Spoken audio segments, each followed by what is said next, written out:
Welcome to Swatni Story Time in Tamil. Let's begin our fun adventure. இயற்கை அழகு மிகுந்த காட்டில் விலங்குகள் சுதந்திரமாகவும் மகிழ்ச்சியாகவும் வாழ்ந்து வந்தன. எங்கு பார்த்தாலும் இயற்கையின் வாசமே நிறைந்திருந்தது. திடீரென ஒரு நாள் காட்டில் தொழிற்சாலை ஒன்றினை அமைப்பதற்கான வேலையை மனிதர்கள் தொடங்கினர். விலங்குகள் இயந்திரங்களை பார்த்து என்ன செய்வது என்று தெரியாமல் ஒன்றுக்கொன்று பார்த்து பயந்தன.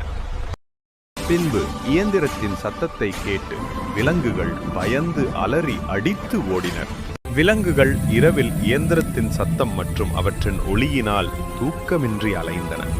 என்ன செய்வது என்று தெரியாமல் பிறகு முன்னோர்களிடம் தனது பிரச்சனையை சொல்வோம் என்று விலங்குகள் ஒன்று கூடி பிரார்த்தித்தன. மறுநாள் காலை பறக்கும் வானூர்தியின் சத்தத்தை கேட்டு விலங்குகள் அலறி அடித்துக் கொண்டு ஓடின. காட்டை அழிப்பதற்கான வேலை மும்மரமாக நடந்து கொண்டே இருந்தது. நாம் அமைதியாக இதே போலிருந்தால் காட்டை அழித்து விடுவார்கள். நாம் ஏதாவது செய்ய வேண்டுமென்று நினைத்து அவர்கள் நம்மிடத்திற்கு வந்தது போல் நாம் அவர்களிடத்திற்கு போகலாம் என்று விலங்குகள் முடிவு செய்தனர். விலங்குகள் முடிவெடுத்தது போல் கிராமத்துக்குள் நுழைந்தன. ஒவ்வொரு தெருக்களையும் விலங்குகள் ஆக்கிரமித்தன.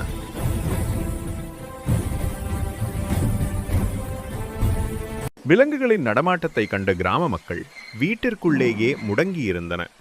வெளியே வர முடியாததால் அவர்களின் வாழ்வாதாரம் மிகவும் பாதிக்கப்பட்டது. விலங்குகள் முன்பு இதுபோல் நடந்ததில்லையே, இப்போது என்ன ஆயிற்று விலங்குகளுக்கு என கிராம மக்கள் அவர்களது பிரச்சனையை கேட்க தொடங்கினர். விலங்குகள், நாங்கள் வாழும் இடத்தை நீங்கள் ஆக்கிரமித்து விட்டீர்கள். நாங்கள் இப்போது எங்கு செல்வோம்? எங்களுக்கு எங்க காடு வேணும்? இல்லை என்றால் உங்க இடத்தை நாங்கள் ஆக்கிரமிப்போம் என்று விலங்குகள் மனிதர்களிடம் கூறின. கிராம மக்கள் காட்டுக்குள் நடக்கும் வேலையை தடுத்து நிறுத்தி போராட்டம் செய்தனர். பின்பு தொழிற்சாலை அமைக்கும் வேலையை நிறுத்திக் கொண்டனர். இந்த தொழிற்சாலை அமைக்கும் வேலையை நாங்கள் கண்டுகொள்ளாமல் இருந்தது எங்களுடைய தவறு. எங்களை மன்னித்துக் கொள்ளுங்கள். உங்களுடைய காடு உங்களுக்கே திரும்ப பெற்றது என கிராம மக்கள் விலங்குகளிடம் மன்னிப்பு கேட்டன. விலங்குகள் மகிழ்ச்சியாக அவர்களது இருப்பிடத்திற்கே திரும்பின. மகிழ்ச்சியாக வாழத் தொடங்கின.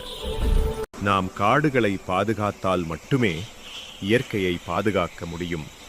விலங்குகள் காடுகளின் பாதுகாப்பாளி. காடுகளை பாதுகாப்போம், இயற்கையை மீட்போம். போறது தான் போரிங். நம்ம சேனலை சப்ஸ்கிரைப் பண்ணிட்டு போங்க.